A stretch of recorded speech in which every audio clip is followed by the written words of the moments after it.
आत्ताच्या घडीची नेस्को ड्रग्ज प्रकरणामध्ये सगळ्यात मोठी अपडेट पोलीस इन्व्हेस्टिगेशन मध्ये समोर आलेली आहे।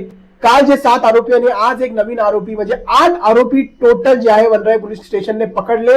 याच्यापैकी जे सप्लायर्स आहेत टोटल 4 ते 5 हे सप्लायर यांनी मुंबईच्या नेस्को सेंटर मध्ये नव्हे तर मुंबईमध्ये जितके पण कॉन्सर्ट्स आतापर्यंत झाले त्या कॉन्सर्ट्स मध्ये या लोकांनी ड्रग्ज सप्लाय केलेत। म्हणजे मुंबईमध्ये जे म्युझिक कॉन्सर्ट्स होतात ते कॉन्सर्ट्स आता म्युझिक कॉन्सर्ट म्हणून नाही तर तिथे ड्रग्ज घेण्यासाठी इझी प्रमाणामध्ये ड्रग्ज तुम्ही तिकडे घेऊ शकता। यानी हे ड्रग्ज जे आहेत ते या लोकांनी मुंबईमध्ये म्युझिक कॉन्सर्ट जे होतात तिकडे ड्रग्ज सगळीकडे या लोकांनी सप्लाय केलेत। तुम्ही मागील वर्षाचा काही रेकॉर्ड टेस्ट करा की मुंबईमध्ये म्युझिक कॉन्सर्ट जे आहे जास्त प्रमाणात होत आहे आणि सगळ्या म्युझिक कॉन्सर्ट मध्ये या लोकांची लिंक आहे। तिकडे स्टुडंट जातात, प्रत्येक लोकांमध्ये जे आहे हे जे आहे आरोपी जे आहे ड्रग्ज सप्लाय करत होते। याच्या व्यतिरिक्त सगळ्यात महत्वाचं म्हणजे नेस्को मध्ये जो इव्हेंट झाला तिथे 3000 ते 4000च्या आसपास लोक होते। त्याचा जो प्रॉफिट होता तो एका रात्रीचा प्रॉफिट जो आहे तो तुम्ही बघा 3 ते 4 तासाचा प्रॉफिट जो आहे तो करोडोचा प्रॉफिट होता। त्याच्यामध्ये ऑर्गनायझर होते त्यांच्याकडे जे आहे लायसन्स पण होतं, एक्साइजचं लायसन्स पण होतं जिथे ते अल्कोहोल सर्व करू शकत होते, हे लायसन्स होतं। तरी सुद्धा 25 वर्षाच्या लहान लोकांना, लहान मुलांना जे आहे त्या लोकांनी अल्कोहोल जे आहे तिकडे सर्व केलं। ती पण बाब याच्यामध्ये समोर आलेली आहे।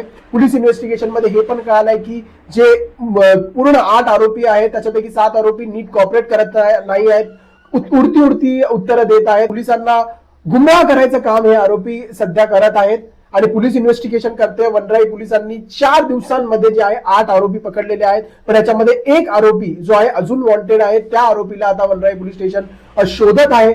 पण सगळ्यात महत्वाचं म्हणजे मुंबईमध्ये म्युझिक कॉन्सर्ट्स होत आहेत, त्या कॉन्सर्ट्स मध्ये ड्रग्ज जे आहेत ते सप्लाय केले जात आहेत आणि ही जी पूर्ण चैन आहे 5 जणांची, याच्यापैकी आणखीन जण किती याच्यात इन्व्हॉल्व आहेत त्याला मुंबई पोलीस आता शोधत आहे। आज जो 8वा आरोपी पकडला गेलाय तो पण ड्रग पेडलर आहे आणि या 8व्या आरोपीने जे आहे जो 6वा आरोपी आहे आनंद पटेल त्याच्याकडनं जे आहे ते ड्रग्ज घेऊन त्या ड्रग्जची जी डिलिव्हरी आहे ती 5वा जो आरोपी आहे त्याचं नाव जर तुम्ही बघाल तर प्रतीक पांडे, जो 5वा आरोपी आहे त्या प्रतीक पांडेच्या चर्नी रोडच्या घरी जाऊन ह्या ड्रग्ज डिलिव्हरी केल्या आणि त्या डिलिव्हरी केलेल्या ड्रग्ज ज्या आहेत त्या कॉन्सर्ट्स मध्ये पोहोचवण्यात आल्या। तर माझे 7 आरोपी आहेत त्यांची रिमांड जी आहे ती उद्या संपणार आहे आणि उद्या त्यांना बोरिवली कोर्टामध्ये हजर करण्यात येणार आहे आणि उद्या रिमांड घेण्यासाठी पोलीस कोणते नवीन जे आहे पुरावे देतात, पोलीस कोणते नवीन कारण देतात ह्याच्यावर सगळ्यांची नजर आहे। त्याचा दिवस सगळ्यात महत्वाचा या नेस्को केस मध्ये ठरणार आहे। बघूया उद्या कोर्टात काय होतं।